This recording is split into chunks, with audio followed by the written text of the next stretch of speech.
Hello friends, welcome back to cinema secrets. இன்னைக்கு இந்த வீடியோவில் நான் பேச போகிறது life changing films in Tamil cinema அப்படின்ற ஒரு டாப்பிக்கை பற்றி தான். அது என்ன பாஸ் லைஃப் சேஞ்சிங் ஃபிலிம்ஸ் அப்படின்னு கேட்டிங்கன்னா, இப்போ நான் சொல்ல போகிற படங்களை வந்து நீங்கள் பார்த்தீங்கன்னா கண்டிப்பாக உங்கள் வாழ்க்கையில் சின்னதாக வாச்சும் ஒரு மாற்றம் ஏற்படும் அப்படின்றதுல எந்த சந்தேகமும் இல்லை.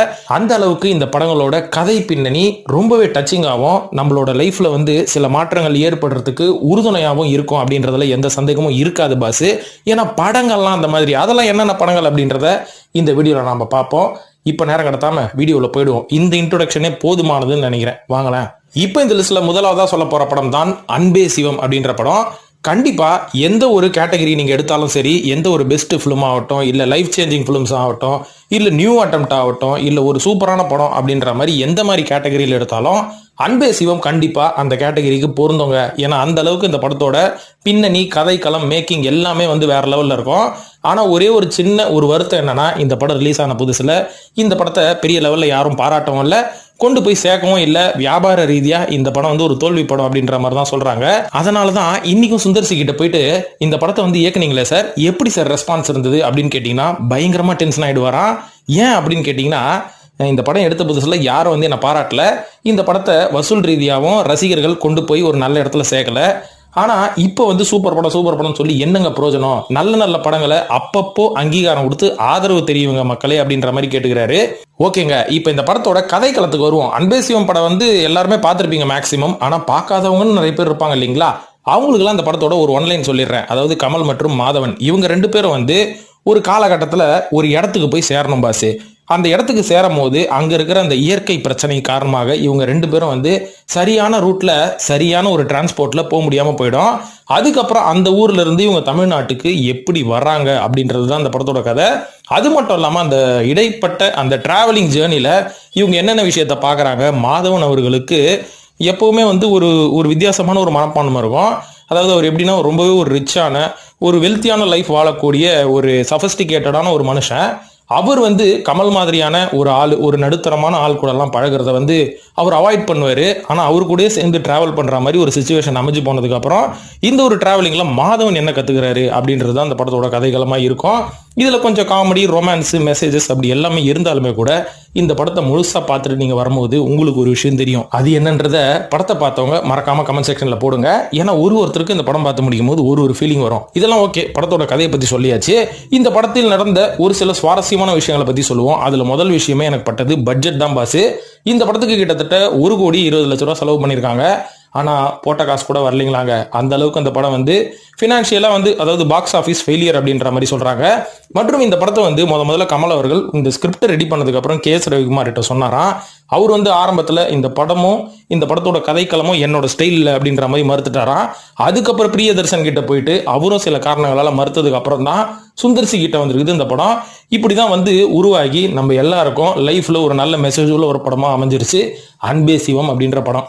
இப்போ இந்த லிஸ்ட்ல இரண்டாவதா சொல்ல போறதும் நம்ம உலகநாயகன் கமலஹாசன் அவர்களின் இன்னொரு படம் தாங்க. அந்த படத்தின் பேர் தான் வறுமையின் நிறம் சிகப்பு. கே. பாலச்சந்திர அவர்களின் இயக்கத்தில் வந்து ஒரு வித்தியாசமான ஒரு படம். அந்த காலகட்டத்துக்கு இந்த படம் வந்து வேற லெவல் படம் அப்படின்னு தான் நான் சொல்லுவேன். ஏன்னு பாத்தீங்கன்னா அன்னைக்கு 1980s பாத்தீங்கன்னா இந்தியால இந்த அன்எம்ப்ளாய்மெண்ட் கிரைசிஸ் வந்து தலை விரிச்சு ஆடிச்சுங்க. இதுக்கு பின்னாடி ஏகப்பட்ட காரணங்கள் சொல்றாங்க. ஆனா குறிப்பா ஒரு காரணம், முக்கியமான காரணம் என்னன்னு பாத்தீங்கன்னா பொலிட்டிக்கல் இஷ்யூனால தான் இப்படி ஒரு அன்எம்ப்ளாய்மெண்ட் கிரைசிஸ் வந்து இந்தியாவில் வந்ததுன்னாங்க. இதனால தான் இந்த படத்தை வந்து இந்த ஒரு கதைக்களத்தை மையமா வச்சு பாலச்சந்தர் அவர்கள் எங்க இருந்து பிரச்சனை ஸ்டார்ட் ஆகுதோ அங்கேயே போய் ஷூட் பண்ணிருக்காரு. என்ன தில்லு பாத்தீங்களா மனுஷனுக்கு. அதாவது என்ன சொல்ல வரேன்னு பாத்தீங்கன்னா, இந்த படத்தை இந்த ஒரு கருவை கொண்டு போய் டெல்லியிலேயே வச்சு ஃபுல் அண்ட் ஃபுல் ஷூட்டிங் முடிச்சிருக்காருங்க. ஏன்னா ஒரு அன்எம்ப்ளாய்மெண்ட் அப்படின்றது நம்ம இந்தியாவோட சென்ட்ரல் இருந்து தான் அது ஆரம்பிச்சு அங்க இருக்கிற கவர்மெண்ட் தான் டிசைட் பண்ண வேண்டியது. அங்க இருக்கிற பிரச்சனை வந்து தீராதனால தான் இந்தியா ஃபுல்லா இது சர்க்குலேட் ஆகி ஏகப்பட்ட பிரச்சனைகளை அந்த காலகட்டத்தில் படிச்சுட்டு டிகிரி வாங்கின ஏகப்பட்ட யங்ஸ்டர்ஸ் வந்து வேலை கிடைக்காம ரொம்ப கஷ்டப்பட்டாங்க இல்லைங்களா? அந்த மாதிரி அந்த காலகட்டத்தில் இருந்த இளைஞர்களுக்கு வேலை கிடைக்கலன்னா அவங்க எப்பேற்பட்ட சூழ்நிலைக்கு வந்து ஆளாவாங்க, எப்படி கஷ்டப்படுவாங்க. சாப்பாட்டுக்கு சரி, அவங்களோட படிப்புக்கு ஏற்ற வேலை கிடைக்காம அவங்க என்னென்ன மாதிரியான வேலை செஞ்சு கஷ்டப்பட்டாங்க அப்படின்றத ரொம்பவே தத்ரூபமா அந்த படத்துல வந்து பாலச்சந்திர அவர்கள் காமிச்சிருப்பாரு. அதுக்கு சுத்தமா காம்ப்ரமைஸ் ஆகாம நம்ம கமல் அவர்களும் போட்டியா சூப்பரா அந்த படத்துல வந்து பெர்ஃபார்ம் பண்ணியிருப்பாரு. இதனாலதான் பாத்தீங்கன்னா இந்த படம் என்னதான் ஒரு வித்தியாசமான ஜானராவோ வித்தியாசமான ஒரு கதையா இருந்தாலுமே கூட கமர்ஷியலா இந்த படம் வந்து ஒரு பெரிய சக்சஸ் ஆன படம். அதனாலதான் அந்த காலகட்டத்தில் இந்த படம் வந்து 3 அவார்டு வாங்குச்சு, 2 பிலிம்ஃபேர் அவார்டு வாங்குச்சு மற்றும் ஒரு தமிழ்நாடு ஸ்டேட் அவார்டு வாங்குச்சு. அதனால இன்னி இருக்கிற இளைஞர்கள் கண்டிப்பா ஒரு தடவையாச்சும் இந்த வறுமையின் நிறம் சிகப்பு படத்தை வந்து மறக்காம பாருங்க.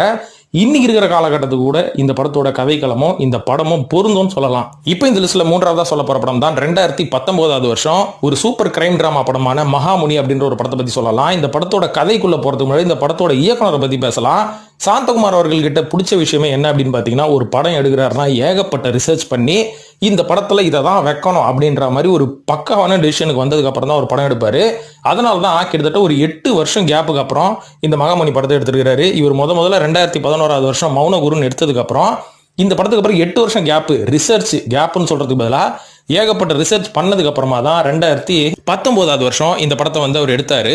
ரொம்ப வேற லெவல் படம் அப்படின்னு தாங்க சொல்லுவேன். இந்த படத்தோட ஒரு ஒன்லைன் சொல்லணும்னா, இந்த படத்துல வந்து 2 ஆரியா இருப்பாங்க. ஒருத்தர் வந்து பாத்தீங்கன்னா ஒரு அசாசின், அதாவது அவர் வந்து இந்த காசு வாங்கிட்டு கொலை பண்ற ஒரு கூலிப்படையை சேர்ந்தவர். இன்னொருத்தர் வந்து ஒரு ஃபார்மர், ஒரு விவசாயி மற்றும் வள்ளலார் ஃபாலோவர் அப்படின்னு சொல்லலாம். 2 பேருமே வந்து டிஃப்ரெண்டான கான்ட்ராஸ்ட் கொண்ட ஆளுங்க. ஆனா 2 பேருமே வந்து அண்ணன் தம்பிங்கன்னு சொல்லலாம். இவங்க 2 பேரும் வேற வேற இடத்துல இருப்பாங்க. ஆனா இவங்க கடைசியில ஒண்ணு சேர்றாங்களா இல்லையா அப்படின்றது தான் கதை. இந்த கதைக்குள்ள ஏகப்பட்ட ரியாலிட்டியான விஷயத்தை வந்து இவர் புகுதிருப்பாரு. இது எல்லாமே வந்து அந்த காலகட்டத்தில் பார்த்தவங்க எல்லாருக்குமே புதுமையா இருந்ததுங்க. எனக்கெல்லாம் ரொம்ப புதுமையா இருந்தது. வள்ளலார் ஃபாலோவர் அப்படின்றது நம்ம எல்லாருக்குமே தெரியும். வள்ளலார் புக்ஸ் எல்லாம் நம்ம பார்த்துருப்போம். ஆனா எத்தனை பேர் படிச்சிருப்போம்? அந்த வள்ளலார் புக்ஸுக்குள்ள என்னென்ன மாதிரியான மெசேஜ் வந்து அந்த காலகட்டத்தில் வள்ளலார் கொடுத்துருக்காருன்றத இந்த படம் மூலயமா ரொம்ப வெளிப்படையா சொன்னாரு இந்த படத்தின் இயக்குனர். இது மட்டும் இல்லாம கூலிப்படை, நம்ம கூலிப்படைனால என்ன, ஒரு டாடா சுமோ எடுத்துக்கிட்டு பிரியாணி லெக் பீஸ் சரக்கெல்லாம் போட்டுக்கிட்டு அப்படியே காருக்கு வெளில கத்தியெல்லாம் சுத்திக்கிட்டு பறந்து வரவங்க தாங்க கூலிப்படை அப்படின்ற மாதிரி நினைச்சிட்டு இருப்போம். இல்லைன்னா கெத்தா அப்படியே கிலோ கணக்கில் செயினை போட்டுக்கிட்டு கெத்து காமிக்கிறது தான் கூலிப்படம் நினைச்சிட்டு இருப்போம். ஆனால் உண்மையாவே கூலிப்படைக்கு பின்னாடி இந்த ஸ்கெட்சு போட்டு மர்டர் பண்றவனோட நிலைமை எந்த அளவுக்கு மோசமானது, அவன் எப்படி காசுக்கே கஷ்டப்படுறான் இப்படின்ற ஒரு ரியாலிட்டியை ரிசர்ச் பண்ணி சொல்லியிருப்பாரு. இது மட்டும் இல்லாமல் ஏகப்பட்ட புதுமையான விஷயம் இந்த படங்கள்ல கண்டிப்பா இருக்குங்க. இருந்தாலும் இந்த படத்தோட டோட்டல் பாக்ஸ் ஆஃபீஸ் எவ்வளோன்னு பார்த்தீங்கன்னா 1 கோடி ரூபா தான் பண்ணியிருக்கான். ஏன்னா இது வந்து ஓரளவுக்கு சின்ன பட்ஜெட் படம். இருந்தாலும் சென்னையில் மட்டும் இது 1 கோடி பண்ணி இது வந்து ஒரு கமர்ஷியலி சக்சஸ்ஃபுல்லாக தான் ஆயிருக்கு. அதுக்கு முக்கியமான காரணம் இந்த படத்தில் நடிச்ச ஆர்யா அவர்களையும் தாண்டி இந்த படத்தோட கதைக்களம் கண்டிப்பாக லைஃப் சேஞ்சிங் கதைக்களம் தாங்க. கண்டிப்பா பார்க்காதவங்க பாருங்க இந்த படத்தை. இப்ப 4ஆவதா சொல்ல போற படம் சமீபத்துல இப்போ கொஞ்ச நாளைக்கு முன்னாடி வந்த இந்த அயோத்தி அப்படின்ற ஒரு படம் தாங்க. ரொம்பவே ஒரு சூப்பரான ஒரு மெசேஜ் உள்ள ஒரு திரைப்படம் அப்படின்னு தான் நம்ம சொல்லுவேன். ஆனா இந்த படத்தை வந்து ஒரு பெரிய லெவலில் ப்ரமோஷன் பண்ணாங்களா என்னன்னு தெரியல. அதனால தான் பல பேருக்கு இந்த படம் வந்து ரீச் ஆகல. ஆனா கண்டிப்பா இதுவும் வந்து பாத்தீங்கன்னா ஒரு சூப்பரான லைஃப் சேஞ்சிங் படம் தான். இந்த படத்தோட கதைக்களத்தை இப்ப நான் சொல்லி ரிவீல் பண்ண விரும்பல. ஆனால் ஏன்னா இன்னும் நிறைய பேர் இந்த படத்தை பார்த்துருக்க மாட்டீங்க. அதனால மறக்காம பாருங்க. கேரண்டீடாக சொல்லுவேன், இது ஒரு சூப்பரான ஒரு லைஃப் சேஞ்சிங் படம். படத்தை பார்த்து முடிச்சதுக்கு அப்புறமா ஒரு நல்ல மெசேஜ் உங்களுக்கு கிடைக்கும். இன்னைக்கு இருக்கிற அரசியல் சூழ்நிலைக்கு இந்த மாதிரியான படங்கள் நிறைய வந்தால் தான் மக்களுக்கு ஒரு தெளிவு பிறக்கும். ஏன்னா இன்னைக்கு மக்கள் வந்து டோட்டலாக டைவர்ட் ஆகி உடஞ்சி தனித்தனியாக கிடக்குறாங்க. அப்படிலாம் கிடையாது அப்படின்றத கரெக்டான ஒரு ட்ரூ இன்சிடென்ட்டை வச்சு இந்த படத்தில் வந்து இந்த படத்தின் இயக்குனரான மந்திரமூர்த்தி சொல்லியிருக்காரு. அதுக்கேற்ற மாதிரி இந்த படத்தில் ஒருத்தர் மட்டும் நல்லா நடிச்சிருக்காங்கன்னு சொல்ல மாட்டேன். இந்த படத்தில் நடிச்ச அத்தனை பேரும் நல்லா நடிச்சிருக்காங்க. அதனால நான் குறிப்பிட்டு யார் பேரையும் சொல்ல விரும்பல. மறக்காம இந்த படத்தை பார்த்துட்டு கமெண்ட் செக்ஷன்ல போடுங்க. பார்த்துருந்தவங்க இந்த படம் எப்படி இருந்ததையும் கமெண்ட் செக்ஷன்ல போடுங்க. நம்ம சேனலை ஃபாலோ பண்ற நண்பர்கள் தெரிஞ்சுக்கிட்டோம். 5ஆவதா சொல்ல போற படம் நம்ம சூப்பர் ஸ்டார் அவர்கள் நடித்த 6லிருந்து 60 வரை அப்படின்ற ஒரு படம் தான். 1979 வருஷம் வந்த இந்த ஒரு படம் ஒரு நல்ல மெசேஜ் உள்ள படம். அன்னைக்கு இல்லைங்க, இன்னைக்கு இருக்கிற காலகட்டத்துக்கு அந்த படம் வந்து பெரிய உறுதுணையா இருக்கும்.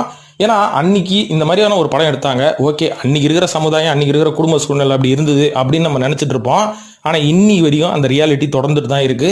இனிமேலும் தொடரும். இது மாற போறதே கிடையாது. எவ்வளவு எஜுகேஷன் சிஸ்டம் இங்க வந்து என்னதான் படிச்சாலும், என்னதான் வந்து ஒரு மேல்நாட்டுக்கு போய் பெரிய லெவல்ல நீங்க வேலை செஞ்சாலுமே அந்த படத்துல காமிச்ச ரியாலிட்டியை இன்னைக்கு யாருமே மாற்ற முடியல, மாற்றவும் முடியாதுன்ற மாதிரி ஆயிடுச்சு.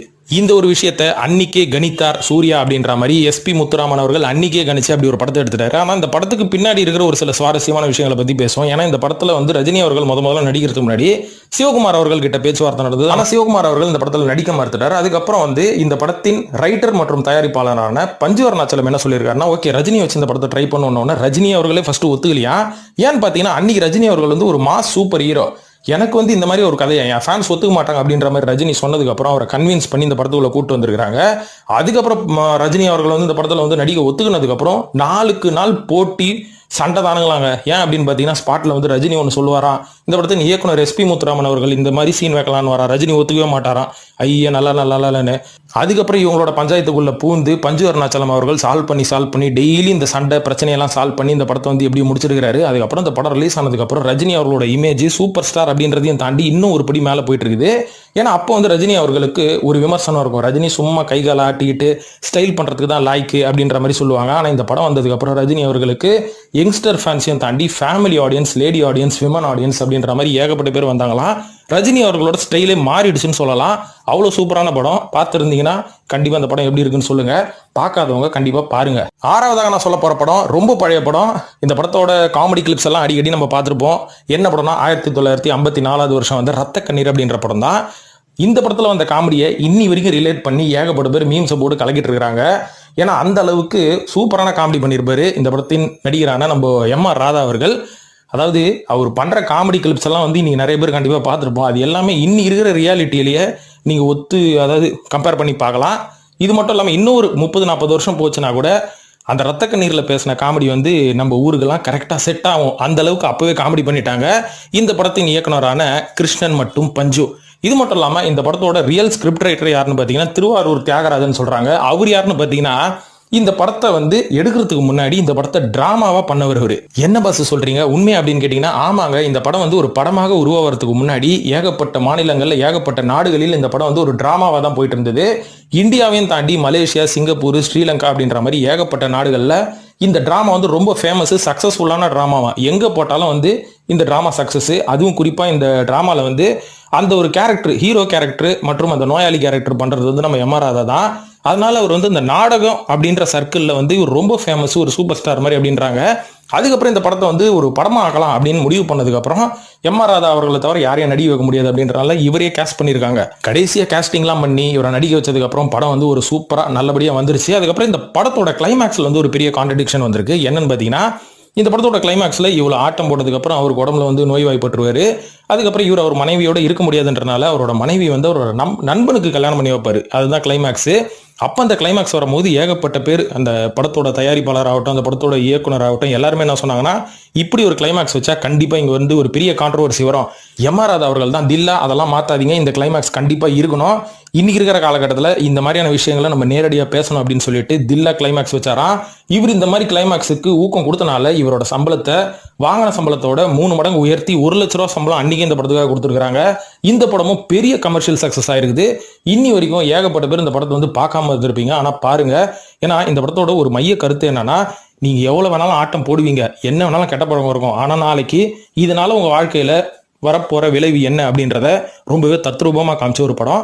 மறக்காம பாருங்க. ஏழாவதா நான் சொல்ல போற படம் 2011 வருஷம் செல்வராகவன் அவர்களின் இயக்கத்தில் தனுஷ் அவர்கள் நடித்து வெளிவந்த படம் தான் மயக்கம் என்ன அப்படின்ற ஒரு படம் தான். இந்த படத்தை நிறைய பேர் பார்த்துருப்பீங்க. ஆனால் ஒரு சில பேருக்கு இந்த படம் புரியாமல் இருக்கும், ஒரு சில பேருக்கு இந்த படம் பிடிக்காம இருக்கும். ஆனால் அமைதியாக இந்த படத்தை எந்த ஒரு எதிர்பார்ப்பும் இல்லாமல் நீங்கள் மறுபடியும் ஒரு வாட்டி உட்காந்து பாருங்க. இந்த படத்தில் லைஃப் சேஞ்சிங் மொமெண்ட் ஏகப்பட்ட விஷயங்களை வந்து செல்வராகவன் அவர்கள் இந்த படத்தில் வந்து செதுக்கியிருப்பார் அப்படின்னு தான் சொல்லுவேன். ஏன்னா ஒரு மனுஷனுக்கு இதுதான் ஒரு பேஷன், இதெல்லாம் விட்டுலாங்க, நம்ம விஷயத்துக்கு வரும். அதாவது இன்னைக்கு இருக்கிற காலகட்டத்தில் நம்ம ஏதோ ஒன்று படித்தோம், ஏதோ ஒரு வேலைக்கு போனோம், ஏதோ ஒன்று சம்பாரிச்சோம், செட்டில் ஆகணும், வீடு வாங்கணும், கார் வாங்கணும், எல்லார் எதுலையும் பந்தா காமிச்சிக்கணும், சொந்தக்காரன் எதில் கெத்து காமிக்கணும் அப்படின்ற மாதிரி தான் வாழ்வோம். ஆனால் நம்மளுக்குள்ளன்னு ஒரு பேஷன் ஒன்று இருக்கும், ஒளிஞ்சிட்டு இருக்கோம். அந்த ஒரு பேஷனை தேடி நம்ம ஓடுறதே கிடையாது. இந்த சொசைட்டி வந்து எப்படி நம்மளை டிசைன் பண்ணுதோ அதுக்கு ஏற்ற மாதிரி தான் நம்ம போய் நம்மளோட லைஃப்பை முடிஞ்சு போயிடும். ஆனால் இந்த படத்தில் வந்து மயக்கம் என்ன அப்படின்ற ஒரு படத்தின் மூலயமாக செல்வராகவன் எல்லாருக்கும் வந்து சொல்கிற விஷயம் என்னன்னா, உன் பேஷனை தேடி நீ ஓடு, மற்றவங்களை பற்றி நீ கவலைப்படாத, உன் பேஷன் உனக்கு பிடிச்சிருக்கிறா, நீ அதை செய்யணும்னு நினைக்கிறியா, யாருக்காகவும் காம்ப்ரமைஸ் ஆகாத செய் அப்படின்றத ரொம்பவே சூப்பராகவும் போல்டாகவும் சேர்ந்து சொல்லியிருப்பாரு. ஆனால் அந்த மாதிரி உன் பேஷனை துரத்தி நீ ஓடும் போது நீ என்னென்ன மாதிரியான சிக்கலெல்லாம் நீ சந்திக்கணும், என்னென்ன மாதிரியான அவமானங்களெல்லாம் நீ சந்திக்கணும் அப்படின்றதையும் அந்த ஒரு ரியாலிட்டியும் சொல்லியிருப்பாரு. ஏன்னா சூரிய வம்சத்தில் வர மாதிரி ஒரே பாட்டில் 10-20 பஸ் வாங்கி நான் கெத்து காமிக்கிறேன் அப்படின்ற மாதிரி சினிமாட்டிக்காக சொல்லாமல் அதுக்கான ரியாலிட்டியை ரொம்பவே சூப்பராக சொல்லியிருப்பாரு. அதுக்கப்புறம் நீ வின் ஆகும்போது இந்த அவமானங்கள்லாம் நீ தாண்டி வந்ததுக்கப்புறம் உனக்குள்ள ஒரு மௌனம் இருக்கும் பார்த்தீங்களா, அதுதான் நீ அப்படின்றத வந்து இந்த கிளைமேக்ஸில் காமிச்சு கலக்கிருப்பாரு. இது எல்லாத்தையும் தாண்டி இப்பேற்பட்ட படத்தை வந்து எடுத்து கமர்ஷியலி சக்ஸஸ் பண்ணலான்னு பார்த்தா இந்த படம் வந்து கமர்ஷியலாக பெருசாக சக்ஸஸ் இல்லை, ஒரு ஆவரேஜ் தான் பாக்ஸ் ஆஃபீஸில். கிட்டத்தட்ட இந்த படத்தோட பட்ஜெட் 40 கோடியாக இருந்தாலும் இது ரொம்ப சுமாரான கலெக்ஷன் தான் பண்ணிச்சு அப்படின்ற மாதிரி சொல்லப்படுது. ஏன்னா அந்த காலகட்டத்தில் செல்வராகவன் அவர்கள்கிட்ட இருந்து ரொம்ப ராவான ஃபிலிம்ஸ் எதிர்பார்த்தவங்களுக்கு இந்த ஒரு படம் வித்தியாசமான ஜானராக இருந்தனால யாரும் ஏற்றுக்கல. ஆனால் எப்போவுமே செல்வராகவன் படம் லேட் பிக்கப் தான். லேட் பிக்கப்னு சொல்கிறதோட அவர் ரொம்ப அட்வான்ஸாக எடுத்துருவாரு. அதுக்கப்புறம் நம்ம அந்த அட்வான்ஸுக்கு மாறினதுக்கு அப்புறம் தான் அவரோட படமே புரிய வரும். அந்த ஒரு லிஸ்ட்டில் இந்த படமும் ஒன்று.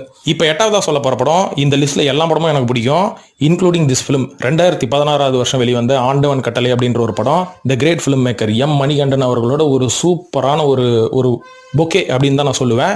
ஏன்னா கமர்ஷியலாக அந்த படம் வந்து ஒரு பெரிய சக்ஸஸான படமாக இருந்தாலும் இந்த படத்தில் அவர் குறிப்பாக சொல்கிறது நேர்மை அப்படின்ற ஒரு விஷயம் தான். நேர்மை அப்படின்றதுக்கு எவ்வளோ நம்ம ஸ்டோரி லைன் எழுதலாம்.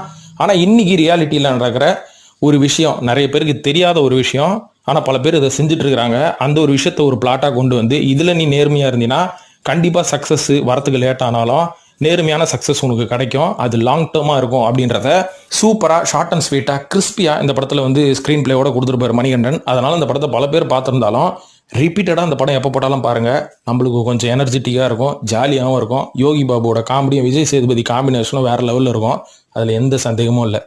இப்போ 9வதாக சொல்ல போகிற படம் சங்கர் அவர்களின் இயக்கத்தில் விஜய் நடித்த நண்பன். இந்த படம் என்ன பாஸ் லைஃப் சேஞ்சிங் மூமெண்ட்டு வேணா, விஜய்க்கு லைஃப் சேஞ்சிங் மூமெண்ட்டாக இருந்திருக்கலாம். நம்மளுக்கு என்னன்னு கேட்டிங்கன்னா இந்த படத்தோட மைய கருத்தை யாருமே நோட் பண்ணல. ஏன்னா சங்கர் கொஞ்சம் சொதப்பிருப்பாரு அப்படின்ற மாதிரி தான் நான் சொல்லுவேன். ஏன்னா இந்த படத்தோட கோரில் ஒரு கை வைக்கல, அவ்வளோதான். ஏன்னா இந்த படம் வந்து 3 Idiots பார்த்து தான் இங்கே இன்ஸ்பயர் ஆகி எடுத்தாங்கன்னு நம்ம சொல்லுவோம். ஆனால் 3 Idiotsயே சேத்தன் பகத் அப்படின்றவர் எழுதின ஒரு நாவலான 5 Points Someone அப்படின்ற ஒரு நாவலை தழுவி எடுக்கப்பட்ட படம் தான். அந்த நாவலை படித்த பல பேருக்கு தெரியும். இந்த படத்தில் சொல்ல ஒரு விஷயமே என்னென்னா, இன்னைக்கு இருக்கிற எஜுகேஷன் சிஸ்டம் நம்மளை வந்து கரெக்டான பாதையில் கொண்டு போதா இல்லையா, என்ன எஜுகேஷன் எதுக்காக படிக்கிறோம் அப்படின்றதே நம்மளுக்கு தெரியாமல் ஒரு காலகட்டத்தில் இங்கே இன்ஜினியரிங் படிச்சுட்டு சுற்றிட்டு இருந்தாங்க ஒரு குரூப்பு. இவங்களை பற்றி சொல்லணும்னு பார்த்தீங்கன்னா இன்ஜினியரிங் படிப்பாங்க, அதுக்கப்புறம் MBA படிச்சுட்டு பேங்க்கில் வேலை செய்வாங்க. இந்த டைலாக் வந்து இந்த நண்பன் படத்துலேயே வச்சுருப்பாங்க. இது ஒரு சின்ன டைலாக் தான், ஆனால் இதுக்குள்ளே எவ்வளவு பெரிய ஒரு லைஃப் லாங் மிஸ்டேக் ஒன்று இருக்குது அப்படின்றத எத்தனை பேர் புரிஞ்சுக்கினாங்கன்னு தெரியல. ஏன்னா ஸ்கூல் 12ஆம் கிளாஸ் வரைக்கும் படித்தோம், ரைட்டு, எதுக்கு இன்ஜினியரிங் சேர்ந்தோன்னு தெரியாது, அதுக்கப்புறம் எதுக்கு MBA வந்து படித்தோன்னு தெரியாது, அதுக்கப்புறம் எதுக்கு பேங்க்கில் வேலை செய்கிறோன்னு தெரியாது. சம்மந்தமே இல்லாமல் ஒரு விஷயங்கள் வந்து இங்கே நடக்குது. ஆனால் இது பேங்கிங் வரைக்கும் தான் போதான்னு பார்த்தா பல பேர் வேறு துறையில் என்னென்னமோ பண்ணிட்டு இருக்காங்க. அதுக்கு எதுக்கே இன்ஜினியரிங்கிறது ஒரு டெக்னிக்கல்லையா, உனக்கு பிடிச்சிருக்குதா, நீ ஏதாவது கிரியேட் பண்ணணும்னு நினைக்கிறியா, ஏதாவது வித்தியாசமான ஒரு விஷயத்த பண்ணணும்னு நினைக்கிறியா, இன்ஜினியரிங் உனக்கு பிடிச்சிருக்கா, நீ யோசிக்கிற கிரியேஷனோட நீ படிக்கிற படிப்பு வந்து கனெக்ட் ஆயிருக்கா அப்படின்ற மாதிரி படி. அப்படின்றத தாண்டி இந்த கோர்ஸ் படித்தா பணம் நிறைய சம்பாதிக்கலாம் அப்படின்ற மாதிரி இங்கே ஒரு பெரிய ஸ்கேம் நடந்தது, அதுதான் உண்மை. அந்த ஸ்கேமை மையமாக வச்சு எழுதப்பட்ட அந்த நாவல் தான் 5 Points Someone அப்படின்ற நாவல். கரெக்டாக அந்த காலகட்டத்தில் பாலிவுட்டில் இந்த படத்தோட, அதாவது இந்த நாவலை தழுவி 3 Idiots எடுத்தாங்க, பெரிய சக்ஸஸ்ஸு, கொஞ்சம் நிறைய பேருக்கு புரிஞ்சுது. அதுக்கப்புறம் அதே நாவலை அப்படியே கொண்டு வந்து நண்பன் அப்படின்ற மாதிரி தமிழில் எடுத்தாங்க. ஆனால் இங்கே வந்து காமெடியும் ரொமான்ஸையும் ஒரு காலேஜ் ஃப்ரெண்ட்ஷிப்பையும் அதிகமாக சொன்னவர் இந்த படத்தோட மைய கருத்தை தெளிவாக சொல்லாமல் தெளிவாக கன்வே பண்ணாமல் விட்டது தான் சின்ன வருத்தமான விஷயம். இருந்தாலும் இந்த படம் ஏதோ கன்வே ஆகிடுச்சு விடுங்க அப்படின்ற மாதிரி இனிமேல் அந்த பாயிண்ட் ஆஃப் வியூவில் நம்ம பார்ப்போம். ஓகே, இந்த படத்துக்கு பின்னாடி நடந்த ஒரு சில சுவாரஸ்யமான விஷயங்களை பற்றி பேசுவோம். இந்த படம் சங்கருக்கு ஏன் தூண்டுதலாக இருந்தது? நான் சொன்ன ஒரு காரணம் தானா, இன்ஜினியரிங் வந்து இன்னைக்கு படித்து நிறைய பேர் ஒன்றுமே இல்லாமல் இருக்கிறாங்களே அப்படின்றதா அப்படின்னு கேட்டிங்கன்னா அதுதான் கிடையாது. ஏன்னா சங்கர் ஒரு டைரக்டர், அவருக்கு சொசைட்டி மேலே எந்த விதமான அக்கறை இருக்குன்றத அவரோட ப்ரீவியஸ் ஃபிலிம்ஸ் எல்லாம் பார்த்தா நம்மளுக்கு தெரிஞ்சிடும். ஆனால் அவர் இந்த படம் எடுக்கிறதுக்கு முக்கியமான காரணம் என்னன்னு பார்த்தீங்கன்னா, எந்திரன் படத்தோட ஷூட்டிங் அப்போ எந்திரன் படத்துக்கு இன்னும் நிறைய இன்ட்ரெஸ்டிங்கான சீன்ஸ் சேர்க்கறதுக்காக ஆக்ஷன் படம் பார்க்கலான்னு ஐடியாவில் இருக்கும்போது அவருக்கு காமெடி படம் பார்க்கறதுக்கு தான் ஒரு வாய்ப்பு கிடைச்சதான். அப்போ தான் வந்து ஒரு 3 Idiots படத்தை வந்து தேட்டரில் போய் பார்த்தாராம். அப்போ 3 Idiots வந்து அவர் என்னைக்கு எப்படி உத்து கவனிச்சாரோ இல்லை அப்படின்றத அவரே சொல்லிட்டார். நான் பெருசாக உத்து கவனிக்கலைங்க, அதுக்கு பதிலாக தேட்டரில் இருந்த ஆடியன்ஸ் எல்லாரையும் நான் சுற்றி கவனித்தேன். படம் எண்டில், அதாவது ஸ்டார்டிங்லேருந்து எண்டு வரைக்கும் ஆடியன்ஸ் எல்லாமே சிரிச்சுக்கிட்டே இருந்தாங்க. இதை பார்த்து நானே ரொம்ப ரொம்ப எந்துவாயிட்டேன். ஏன்னா இந்த மாதிரி படம் இது வரைக்கும் நான் எடுக்கவே இல்லையே ஒன்றுமே, இப்படி ஆடியன்ஸ் வந்து என்ஜாய் பண்ணி பார்க்குறாங்க, அப்போது இந்த படத்தை நம்ம தமிழ் ஆடியன்ஸ் கிட்ட கொண்டு போவோம் அப்படின்ற ஒரு ஐடியாவிலேருந்து இந்த படத்தை கொண்டு வந்தேன்னு ஓப்பனாக ஒத்துக்கிட்டாரு. நான் பின்னாடி இருக்கிற மெசேஜை சொல்லணுன்ற ஐடியாலாம் அவருக்கு இல்லை. அதனால தான் நண்பன் படத்தில் ஃபுல்லாகவே காமெடி வச்சு திணிச்சவர் இந்த படத்தோட மைய கருத்தை டீலில் கோட்டை விட்டார் அப்படின்ற மாதிரி சொல்லணும். மற்றும் இந்த படத்தோட காஸ்டிங் ஆரம்பத்தில் இவர் என்ன பிளான் பண்ணாருன்னா, சூர்யா, மகேஷ் பாபு, ராம் சரண் வச்சு பண்ணலான்னு இருந்தாராம். 3 பேருமே டினை பண்ணிட்டுக்கிறாங்க. ஏன்னா அப்போ இவங்க யாருக்குமே சங்கர் தான் இந்த படத்தை இயக்க போகிறாருன்னு தெரியாதான். அதுக்கப்புறம் மாதவனும் சொல்லிட்டாரான், நான் ஒரிஜினல் ஒரிஜினல் வெர்ஷனில் நடித்தேன், திருப்பி இதில் நடித்தா அந்த ஒரிஜினாலிட்டி கெட்டு போய்டும்ட்டு வினய் கிட்ட போயிருக்கு, வினயம் விட்டாரு, சிம்பு கிட்ட போயிருக்கு, சிம்புவும் நடிக்க மாட்டேன்ட்டாரு, சித்தார்த்தும் நடிக்க மாட்டேன்ட்டாரு, ஆர்யாவும் நடிக்க மாட்டேன்ட்டாரான். இவ்வளோ பேர் ரிஜெக்ட் பண்ணிக்கிறாங்க. இவ்வளவு ஏங்க இலியானா கேரக்டருக்கு அசினை கூப்பிட்டாங்களாம், அவங்களும் நடிகலையா, கேட்ரினா கைஃப் அப்ரோச் பண்ணியிருக்காங்க, அவங்களும் நடிகல, கடைசியில் இலியானா தான் ஒத்துக்கிட்டு இருக்கிறாங்க. இவ்வளோ விஷயங்களை தாண்டி இந்த படம் வந்து நடந்திருக்கு. இவ்வளவு ஏன் சத்யராஜ் கேரக்டருக்கு பிரகாஷ்ராஜ் கிட்ட பேசினாங்களாம், அவரே ஒத்துக்கலையாம். இவ்வளவு இருக்கட்டும், எனக்கு ஒரு டவுட் என்னன்னு பாத்தீங்கன்னா, இந்த படத்தோட காலேஜ் சீக்வன்ஸ்லாம் எங்க எடுத்தாங்க? இந்த காலேஜ் எங்க தான் இருக்குது? நானும் ஊட்டியெல்லாம் போய் பார்த்துட்டேன், தெரியலையேன்னு கேட்டீங்கன்னா எங்க இருக்குன்னு சொல்றேன் பாருங்க. டேராடூன்ல இருக்கக்கூடிய இந்த ஃபாரஸ்ட் ரிசர்ச் இன்ஸ்டியூட் அப்படின்ற ஒரு இடத்துல தான் ஒரு சில சீக்வன்ஸ் எடுத்திருக்காங்க. மீதி இருக்கிற சீக்வன்ஸ் வந்து பாண்டிச்சேரி இன்ஜினியரிங் காலேஜில் எடுத்திருக்காங்க. அதுக்கப்புறம் ஒரு பெரிய டேங்க் மேல உட்காந்து விஜய் சரக்கு போட்டு பேசுவார் பாத்தீங்களா, இது எல்லாமே கோயம்பேடுல இருக்கிற வாட்டர் டேங்க்ல எடுத்திருக்காங்க. இதெல்லாம் தாண்டி இதெல்லாம் ஷூட்டிங் முடிஞ்சோன்னா 2012 வருஷம் பொங்கலுக்கு இந்த படம் ரிலீஸ் ஆயிருக்கு. 150 கோடி ரூபாய் பாக்ஸ் ஆஃபீஸ் பண்ணியிருக்குங்கோ. இப்ப கடைசியா 10ஆவதா நான் சொல்ல போற படம்ன்றதோட நீங்க சொல்லுங்களேன், ஏதாவது ஒரு நல்ல படம், உங்களோட லைஃபை சேஞ்ச் பண்ண ஒரு படம் எது அப்படின்றத நண்பர்களாகிய உங்ககிட்டயே நான் விட்டுறேன். 10ஆவது ஆப்ஷன் உங்களுக்கு தான். ஏன்னா நானே எவ்வளவுதான் சொல்லிட்டு இருக்கிறது, நீங்க சொல்லுங்க, நான் தெரிஞ்சுக்கிறேன். ஸோ கமெண்ட் செக்ஷன்ல போடுங்க, நீங்க வந்து 10ஆவதா எந்த படத்தை சொல்ல விரும்புறீங்க, அது எப்படி உங்களை சேஞ்ச் பண்ணிச்சு உங்க லைஃப் அப்படின்றத. ஸோ இதோட இந்த வீடியோ முடிச்சுக்கலாம் நண்பர்களே. இந்த மாதிரியான வித்தியாசமான விஷயங்களை பேசலாம்னா சினிமா சீக்ரெட்ஸை சப்ஸ்கிரைப் பண்ணுங்க ஃபர்ஸ்ட். மற்றும் இந்த வீடியோ எப்படி இருந்ததுன்றதையும் கமெண்ட் செக்ஷன்ல போடுங்க, எனக்கு கொஞ்சம் ஊக்கமா இருக்கும். மறக்காம நம்ம சேனலை சப்ஸ்கிரைப் பண்ணிட்டு இந்த வீடியோக்கு ஒரு லைக்கை தட்டி விடுங்க.